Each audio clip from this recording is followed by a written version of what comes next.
Que les bénédictions soient, bonjour, bonsoir, chers toutes, chers tous. Avant de commencer cette vidéo, il me plaît et il nous plaît. Je voudrais que vous fassiez la différence. Il me plaît et qu'il nous plaît de déclarer cette incantation. Ceci annonce et détermine le visage de l'horizon futur. De toute façon, j'ai choisi commencer par parler en code et entre les lignes. Comprendra celui qui peut comprendre. Toutes les choses qui ont été, tout ce qui me compose et nous constitue en union avec la vie qui a toujours préexisté à tout. Ici et maintenant déclare ceci. La branche ne te cassera pas dans les bras du caméléon. Peut-être il y a des oreilles un peu fendues ou fermées, et à ces oreilles-là, j'aimerais décréter une deuxième fois. La branche ne va jamais se casser dans les bras du caméléon. Et à tout l'univers visible et invisible, aux âmes des peuples dignes, aux âmes des peuples dont la lumière a toujours franchi les temps et les éternités, je déclare, la branche ne se cassera pas dans les bras du caméléon. Bien, on m'appelle Sri Euseb Awandjin. Je suis instructeur spirituel métaphysicien. Aujourd'hui, je vais aborder avec vous une thématique. Une thématique qui coule beaucoup de salive et d'encre. Une thématique sur laquelle la plupart se divisent. D'autres se rancunent. En fait, une thématique malgré son envergure se doit d'être abordée dans un paradigme essentiellement métaphysique. Il s'agit du concept des droits de l'homme. Je voudrais que vous gardiez en esprit cette date, 15 avril 2026. Oui. Je vais aborder, vous énoncer le principe premier, l'origine des droits de l'homme. Beaucoup disent que les droits de l'homme ont été inventés par les Maliens depuis les années 1300. Beaucoup parlent des Européens,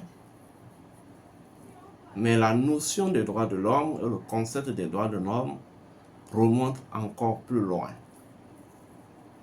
Pour commencer, je vais vous énoncer ce que c'est que les trois droits. Il y a ce qu'on appelle le droit de la vie, qui est le premier droit. Et le droit de la vie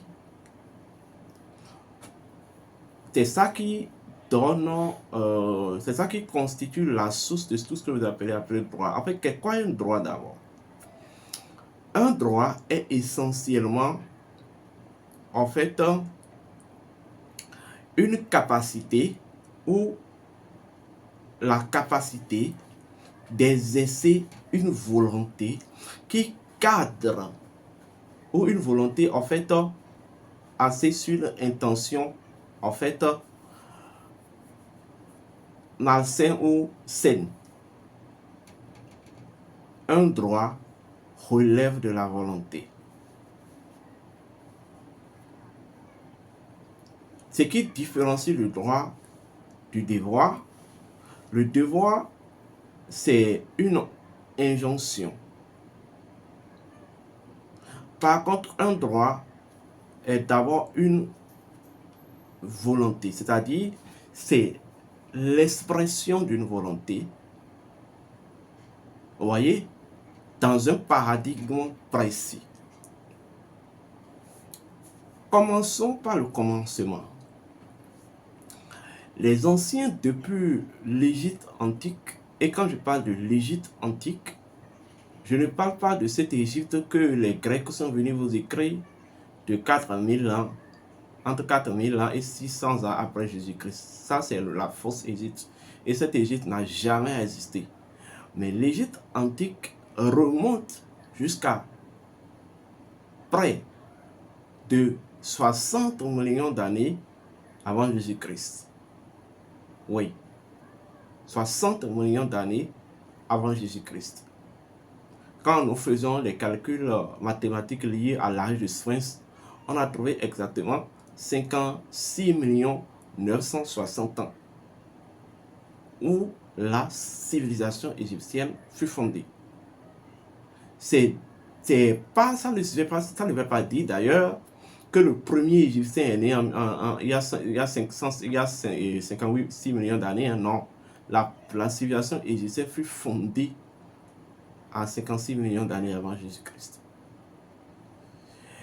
Qu'est-ce qui a poussé les anciens à fonder une civilisation et un peuple qu'on appelle le peuple Kama? D'abord, ils ont observé la nature et ils ont compris que la nature a son identité profonde et dispose dans sa configuration identitaire les fonctions qui lui sont propres. Ils ont compris que en fait c'est l'exercice des fonctions associées à l'identité de la nature par la nature, excusez la redondance, c'est ça qui va donner la création. Et que la création en réalité n'est que le fruit en fait du pouvoir de la nature ou de l'exercice du pouvoir de la nature. Les anciens ont compris que la nature est une réalité au cœur d'une autre réalité qui est plus grande, infinie et illimitée. Et cette réalité, on l'appelle le Noun, l'océan primordial.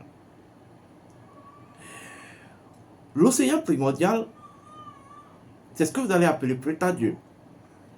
Mais en réalité, même ce que vous appelez Dieu n'est pas vraiment équivalent à l'océan primordial. L'océan primordial, c'est d'abord un champ d'incommensurabilité. Vous voyez, un champ au sein de laquelle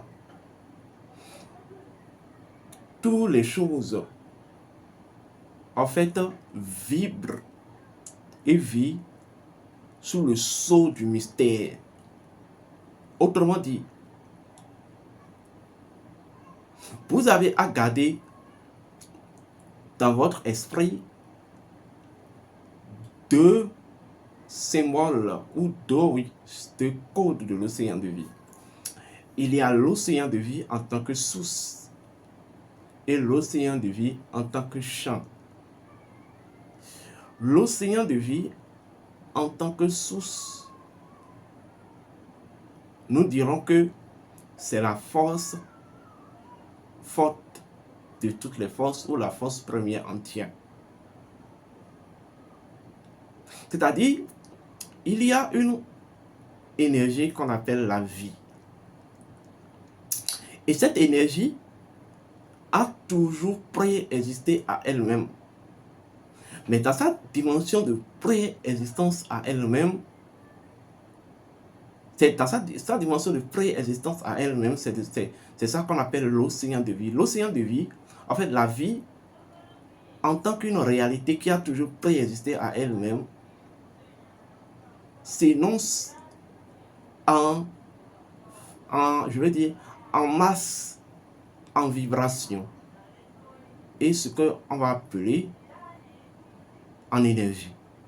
Il y a un seul mot qui désigne ces trois éléments-là. Il s'agit de la plénitude. Donc, l'océan de vie, c'est toujours la vie. La vie dans une plénitude incommensurable. La vie dans une plénitude incommensurable. Vous comprenez? Alors, lorsque nous venons à la deuxième dimension que j'appelle le champ le champ opérationnel, il s'agit de la nature. Alors, la nature au sein de l'océan primordial, c'est la nature qui devient alors le champ par laquelle la vie s'auto-libère. Ou en fait, la vie s'auto-apparaît, la vie s'auto-positionne, la vie s'auto-libère. C'est comme si l'océan de vie est Dieu, la nature en est l'âme. Si je vais le dire ainsi. Donc, dans la notion ou dans l'énigme de l'océan de vie ou de l'océan primordial, voilà, l'océan primordial, ce que vous appelez man ou l'englobant tout, nous avons la vie dans sa dimension, en fait, non structurée ou dans sa dimension, en fait, non révélée, non libérée. Donc c'est la nature qui devient le mécanisme qui structure maintenant cette énergie qu'on appelle vie, afin que elle se propulse, elle se dispense à travers tous les éléments émanés de l'océan de vie ou émanés de l'océan primordial. Par là, on comprend quoi? Tout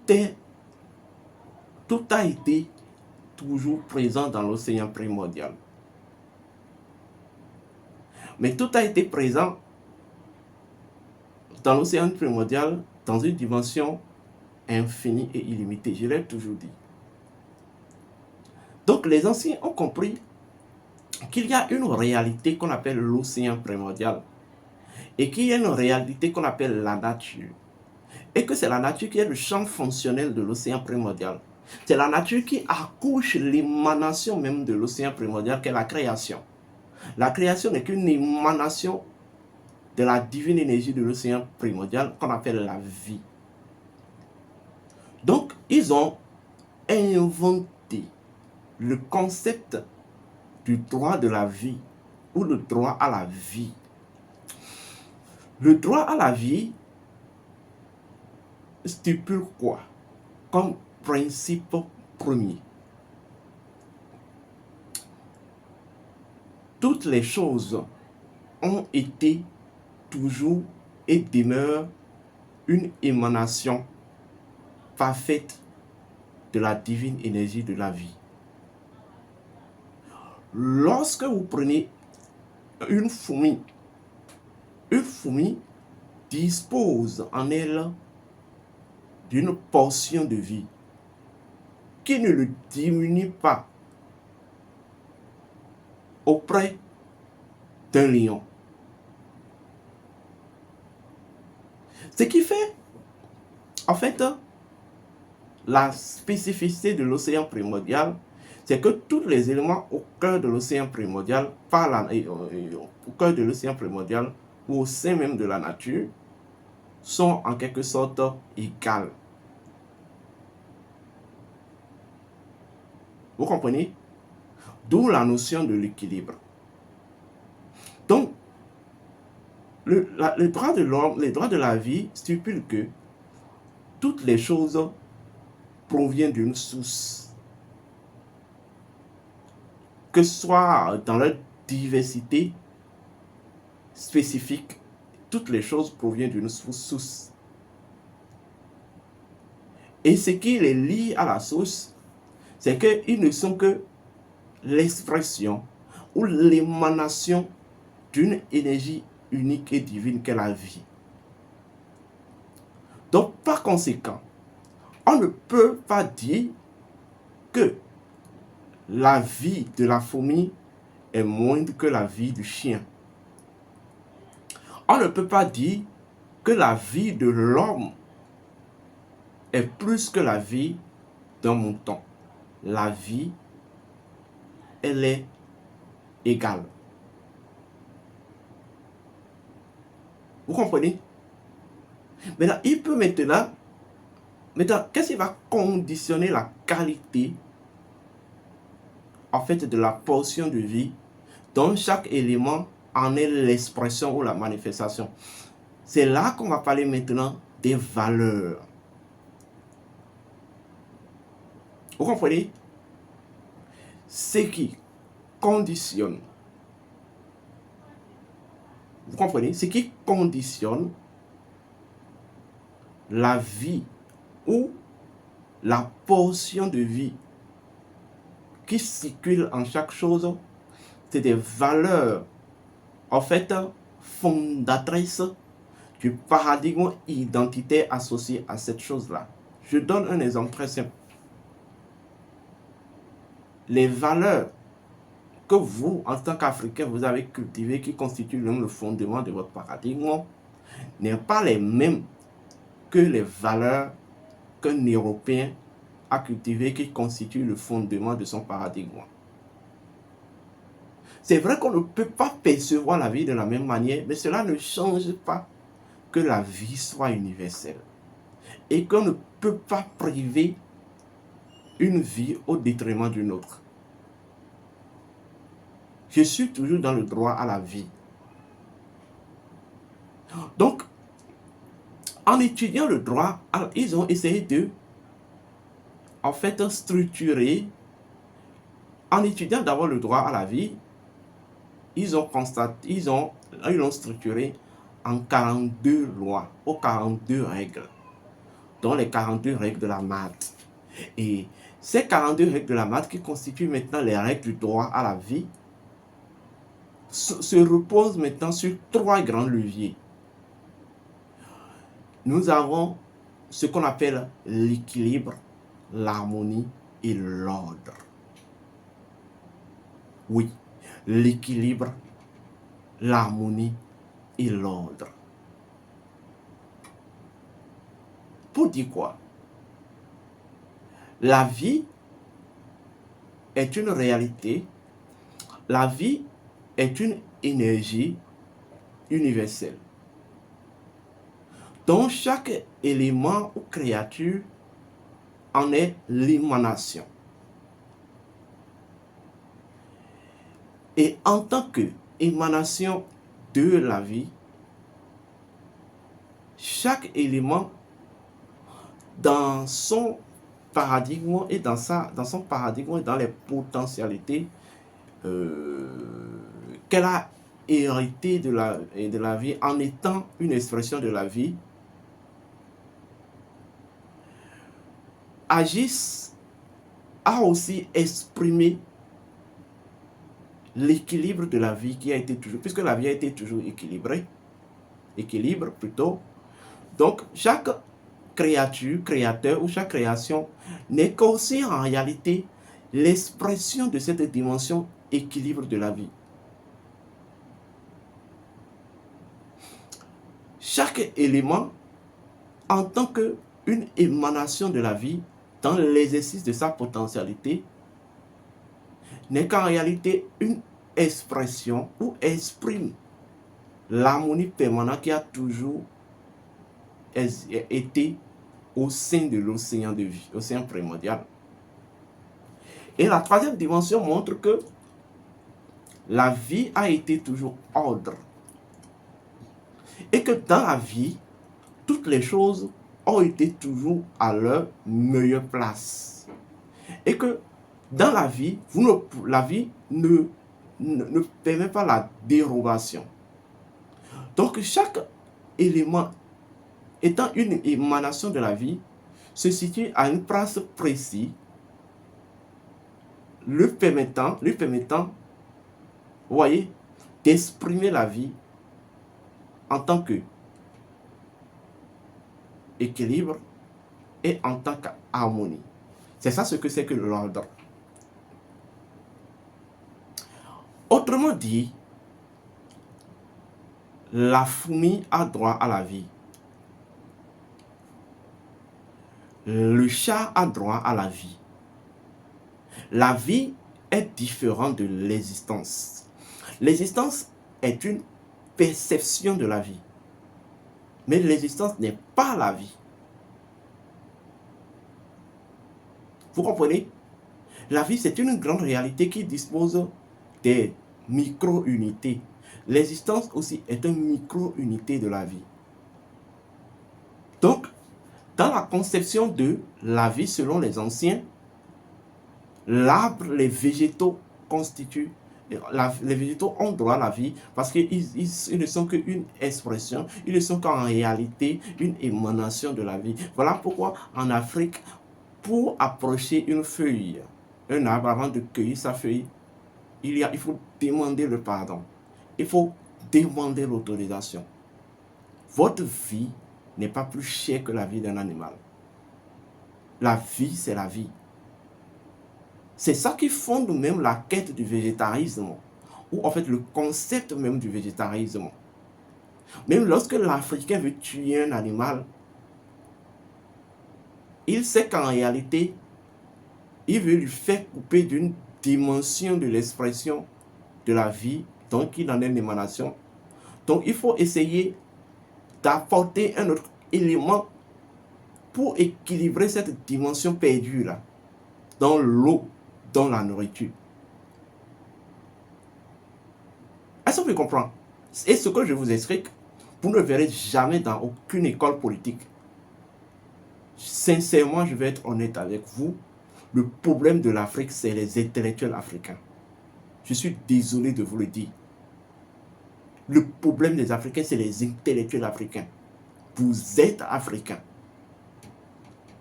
Ces grands-là, ces blancs-là, ils ne conçoivent pas la chose de la même manière que vous.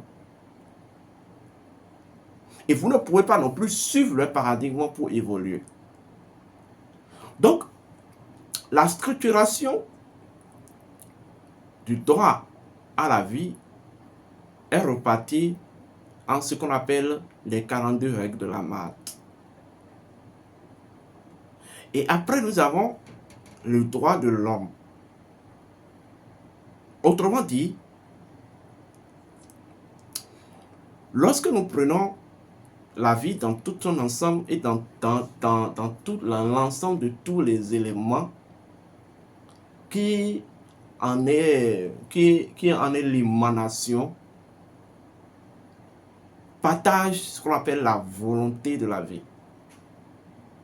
On partage une volonté. Et cette volonté est en même temps le pouvoir de la vie. Donc, je vais vous donner, je vais être clair pour que vous compreniez. Le droit ou en fait la volonté ou la quête de volonté de l'homme n'est pas la même chose quoi qu'on dise que la quête de volonté d'un animal. Autrement dit, toutes les créatures sont au cœur du pouvoir de la vie. Donc,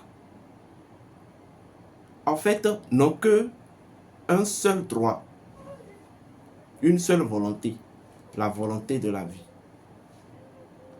Mais l'homme, et c'est là que ça devient intéressant, l'homme, en tant que, en fait, le jet ou la forme synthétique et résumée de la vie dans la manifestation et non-manifestation, l'homme a eu droit à ce qu'on appelle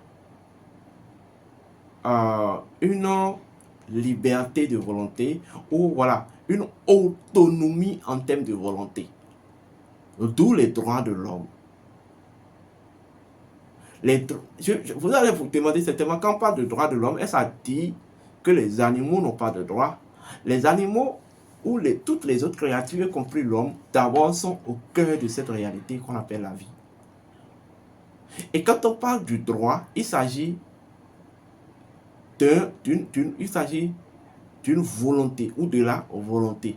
Donc tous ces éléments au cœur de la vie, en fait, ne disposent qu'une seule volonté qui est commune, qui est la volonté de la vie, donc le droit de la vie. Mais l'homme, en tant que, en fait, une créature assez spécifique, a ou dispose encore à son tour, dans sa nature propre, une dérogation en termes de volonté, ou je vais dire une autonomie, une souveraineté de volonté. Donc, ce que vous appelez les droits de l'homme n'est que, en fait, la structuration, vous voyez, du fonctionnement de l'homme dans l'exercice souverain de sa volonté. Est-ce qu'on me comprend? Je vais vous le dire autrement. Le mode opératoire même des droits de l'homme, tel que les anciens, depuis l'Égypte antique, l'avaient conçu, et c'est les Maliens qui l'ont plus structuré. Là où termine ta liberté, commence la liberté des autres. Alors si vous êtes incapable de découvrir là où termine votre liberté, ça veut dire que ce que l'autre fait, ce que toi tu fais, l'autre aussi peut le faire. Les droits de l'homme, en fait, énoncent les dimensions et les contours que la volonté de l'homme peut prendre dans son exercice, tout en ne quittant pas sa nature, tout en ne se dérobant, ou tout en ne quittant pas son paradigme identitaire, ou le paradigme identitaire qui est propre à l'homme. Est-ce qu'on me comprend? Voilà. Et le droit de l'homme ne s'enseigne pas dans les écoles. Le droit de l'homme, ce qui constitue la symbolique fondamentale des droits de l'homme. Je suis en métaphysique, je ne suis pas en politique ici, donc je ne suis pas obligé de vous faire des discours politiques. Je m'en fiche de ce que les politologues vous diront de droits de l'homme. Ce n'est pas surtout la vérité. Si c'est autant la vérité, pourquoi vous combattez les droits de l'homme autant d'un ancien président et que quand on est au pouvoir, ce qu'on combat, on peut faire? Donc, ce que les Blancs vous disent de droits de l'homme là, ce n'est pas surtout ça. Mettons ça de côté. Voilà. Ce qui constitue, je vais dire, l'élément de transmission des droits de l'homme, c'est le sang. Donc, c'est depuis la naissance et l'allaitement de l'enfant, je parle selon le paradigme africain, que la femme initie à son enfant à la notion des droits de l'homme. Voilà pourquoi en Afrique, quand on met au monde des enfants qui font des trucs bizarres, on se demande, mais est-ce que celui-là, il a têté le sein. Mais il n'en a pas bien. Quand on voit que des gens font de l'inhumanité, on se demande, est-ce que celui-là a têté le sein? Pour dire quoi? Les droits de l'homme, le droit ou la volonté de l'homme, le taux vibratoire de la volonté de l'homme se trouve dans son sang ou dans le sang. Donc ceci est activé lorsque, ou ceci est transmis ou activé lorsque il est encore dans son état d'innocence. Je vais vous le dire autrement. Dans la Bible des chrétiens, encore leur Bible, on vous a parlé de Moïse. Et c'est là que ça devient intéressant. Et on vous a dit que Moïse est allé sur la montagne. Ou bien. Et que Moïse a amené 2 tablettes. Je vais vous étonner. Et si je vous disais que les 2 tablettes n'ont jamais existé et que les 2 tablettes ont une relation avec les 2 saints, qu'est-ce que vous me direz? Une tablette qui porte les 5 pentacultes et que l'autre qui porte les 10 commandements, soi-disant 10 commandements. Et que c'est avec ça, c'est ça qu'il a transmis au peuple. D'abord, commençons par le commencement. Moïse signifie Mont Isis, ou montagne de la femme, ou tout simplement la femme. Vous comprenez? Les 10 commandements, en fait, aller sur la montagne signifie être initié à une connaissance. Et d'abord, lorsque, en langage initiatique, lorsque la femme fait 9 mois ou fait 9 mois de grossesse ou d'interruption menstruelle, on dit qu'elle est allée aux montagnes. On dit qu'elle est allée aux montagnes. C'est-à-dire, elle est allée au couvent. Et lorsqu'elle revient du couvent, après 9 mois, la première des choses qui la caractérise, c'est les 2 saints qu'elle présente. Qu'est-ce qui devient le lien entre l'enfant et la maman lorsque l'enfant n'est plus dans le ventre de sa maman? C'est le sein. Vous comprenez? Alors, ce que vous appelez les 10 commandements, c'est alors les 10 codes de moralité, en fait, qui, je vais dire, structure l'exercice de la volonté humaine. Les anciens connaissaient tout ça là-dessus. Est-ce qu'on me comprend? Donc, de façon symbolique, quand on parle de Isis, il s'agit de la femme qui est allée aux montagnes de Sinaï. Montagne de Sinaï, qui est la montagne. Sinaï veut dire montagne de la lune. Et quand la femme est enceinte de 9 mois, on dit qu'elle est dans un cycle de lunaison. Parce que le cycle de grossesse est calculé selon le calendrier lunaire. 28 jours fois 9 plus 4. Et dès qu'elle revient, on estime que son sein est assez préparé. Donc les 2 tablettes sont assez préparées pour transmettre ce qu'on appelle la loi de la vie et le droit de l'homme. Donc, l'enfant hérite la notion de droit de l'homme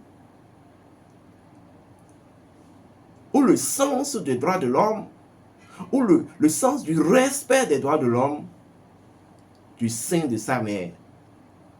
Le droit de l'homme, les droits de l'homme sont intimement imprimés dans votre sang. Voilà pourquoi vous verrez les Européens venir ici vous tuer, parce qu'ils estiment d'ailleurs, et vous verrez qu'ils ne feront pas la même chose pour leurs frères qui sont du même sang que eux. C'est une question de sang d'abord, fondamentalement, ce que c'est que les droits de l'homme. Mais si vous dites que tout le monde a le droit à l'existence, mais pourquoi vous ne tuez pas vos enfants? Pourquoi vous ne tuez pas ceux du même sang que vous? Si ce n'est pas une question de sang. Alors, tout ceci n'est qu'une introduction. Abordons les choses telles qu'elles sont. Je vais vous dire une chose. Il y a trois réalités qui caractérisent l'homme dans l'exercice de sa volonté. Vous voulez savoir les trois? Il y a en fait la liberté. En fait, la liberté de penser, d'agir et en réalité la liberté de parole. Mais la liberté ne vous dérobe pas du droit de la responsabilité. Voilà pourquoi la loi, elle est simple et claire. Vous êtes absolument libre, totalement libre de faire tout ce que vous voulez quand vous l'entendez. Et les responsabilités, vous serez le seul à assumer les entières responsabilités de ce que vous faites quand vous l'entendez. Honnêtement, nous devons réécrire le charte des droits de l'homme, réenseigner à nos enfants et à nos jeunes filles selon le paradigme africain. Quand ça arrange les Blancs, ils viennent vous parler de ça. Voilà, la démocratie, tout ça, tout ça. Encore que les gars là, c'est des inhumains. Comment un sauvage fait vous parler des droits de l'homme? Vous voyez qu'aujourd'hui, ils ont inventé des trucs où, voilà, l'enfant n'a pas besoin de rester dans le ventre de sa maman, non? Il reste dans une crèche, il naît, et après, on peut lui nourrir par des laits artificiels, les laits synthétisés. Mais est-ce que quelqu'un qui a le sens de l'humanité peut faire ça? Et peut aller à de telles inventions? Vous pensez que quand on parle des droits de l'homme, là, ça concerne uniquement la politique? L'un ou l'autre, que vous soyez en train de parler des droits de l'homme ou en politique ou je ne sais quoi, écoutez-moi bien. Vous ne deviez pas perdre de vue quelque chose. C'est là où termine votre liberté, commence la liberté d'autres. Voilà qu'on vous dit que vous êtes totalement libre, absolument libre. Si on vous dit que vous êtes totalement libre, absolument libre, alors où termine votre liberté alors? Ils sont venus nous enseigner dans nos écoles que, voilà, nos parents étaient des bavards. Nos parents ne connaissaient pas le sens de la liberté. Nos parents ne connaissaient pas la démocratie. Mais vous voyez ce qui se passe entre l'Israël, l'Iran et les États-Unis? Qui a consacré les États-Unis comme gendarmes du monde? Ou quand ça les arrange, c'est qu'ils sont du côté des lois de l'homme. Mais quand ça ne les arrange pas, c'est que les autres sont les malfrats des droits de l'homme. Vous imaginez le nombre de personnes, le nombre de filles qui ont été tuées dans cette guerre d'Iran ou les noms d'enfants. Mais comme c'est les États-Unis, bon, les droits de l'homme ne sont pas en danger. Cette histoire de droits de l'homme à l'Occident, c'est du faux, c'est du pipeau, c'est du mensonge. Et la vraie notion des droits de l'homme a été toujours comprise par nos anciens. Ok. Regardez comment vous traitez les animaux. Mais est-ce que vous savez que chez nous, lorsque on était enfants, moi, j'ai toujours vu ma maman dire que quand une femme est enceinte là, il ne maltraite pas un animal. Vous voyez jusqu'à où les anciens concevaient le droit à la vie et le droit de l'homme. Parce que qu'est-ce qui te fait dire que ce que tu as dans ton ventre là a plus, ou sa vie est plus précieuse que l'animal que tu es en train de blesser? Et il dit, mais si tu blesses un animal quand tu es enceinte, l'enfant que tu vas faire naître au monde, en fait, naîtra avec de telles blessures. Regardez jusqu'à où les gens... On n'a pas besoin d'aller à leur école pour comprendre ce que c'est que les droits de l'homme. Nous connaissons déjà ce que c'est que les droits de l'homme. Et les droits de l'homme, c'est fondamentalement une question de sang et qui se transmet. C'est-à-dire, il y a une initiation que je vais plus tard enseigner aux femmes. D'abord, je ferai une formation secrète sur ce que c'est que les droits de l'homme, le droit de la vie, c'est-à-dire la maths. aux droits de l'homme dans les 10 codes de moralité, ce que le Moïse imaginait à voler. Et quand on parle même des 10 codes de moralité, on dit tu adoreras le Dieu, bon, de les conneries là. Ça c'est pas ça à la base. Je vais vous expliquer tout ça après. Et je vais vous donner cette initiation-là et vous transmettre cette initiation par laquelle, très jeune, lorsque votre enfant vient au monde et vous devez téter, votre enfant doit téter votre sein, par là, vous allez lui transmettre le sens des droits de l'homme. Je sais pas si vous comprenez. Vous pouvez avoir mis doctorat dans le droit politique, mais cela ne vous fait pas de vous un précurseur des droits de l'homme. La notion des droits de l'homme est fondamentalement métaphysique et tire sa source du droit de la vie, dont en fait la structure institutionnelle, la structuration, oui, et la structure institutionnelle en est la MAD, avec les 42 lois. Mais est-ce que vous savez que c'est les 42 lois de la MAD qui vont générer ce qu'on appelle la EK, connaissance et puissance magique, dans la sorcellerie. Donc vous là, puisque les 3 leviers des droits de l'homme, c'est la liberté, c'est la justice, et c'est fondamentalement ce qu'on appelle l'épanouissement. Donc, si les 3 leviers des droits de l'homme, tels conçus par les anciens, sont ces trois valeurs que je viens de citer, 3 principes que je viens de citer, qui vous dit que le sorcier qui va dans l'arbre là ne contribue pas d'une manière ou d'une autre à la justice. Je vais vous donner un exemple très simple. Un monsieur, un vieux de 11 ans, pour nourrir parce que bon, il a eu des enfants qui l'ont oublié, qui sont allés en France, et allés dans des pays développés. Donc du coup, il est obligé de se débrouiller. Donc il a décidé d'être gardien dans une maison dont le propriétaire est immensement riche, très positionné dans la société. Et c'est quelqu'un d'assez arrogant. Et un jour, le vieux, en surveillant la maison, il devait faire quelque chose. Donc il a eu une attention qui fait qu'elle a fait l'erreur. Donc lorsqu'il faisait l'erreur, le propriétaire gonflé passait et il a interpellé. Et le vieux s'expliquait. Lorsque le vieux s'expliquait, en un claquet de secondes, le propriétaire a levé la main et a giflé le vieux. L'a administré 2 paires de gifles. Et le vieux ne pouvait plus y aider. Parce que qu'est-ce qu'il va dire? À qui il ira se plaindre? À la justice humaine là? La justice humaine qui est bizarre là? Ou c'est l'argent qui passe, ou c'est le pouvoir qui passe. Donc, il a analysé, il n'a personne à se plaindre. Mais le vieux, il est initié à ce qu'on appelle la science sorcière. Qu'est-ce qu'il a fait? Il a pris son mal à la patience. Et la nuit, il est allé de l'autre côté, il s'est plaint. Et quelques temps après, le monsieur a commencé à faire ses activités. Il a commencé à faire ses activités. Et lorsqu'il faisait ses activités, bon, il était obligé de renvoyer le vieux parce qu'il ne pouvait plus assumer les charges. Et le vieux, un jour, passait dans la rue, il a trouvé les vendeurs de loterie. Il a acheté une loterie, il a gratté et il a constaté qu'il a gagné. Et on l'a donné de l'argent de maison. Et il est devenu, il a remonté les entrées, il est devenu emancipateur. Et ce ancien patron-là, il a tout perdu. De la sorte qu'il est devenu plus tard le gardien de ce vieux-là. Cet ancien employé-là. Faites attention, les gars. Faites attention, les gars. Votre justice humaine, vous pouvez la contrôler. Mais la justice divine,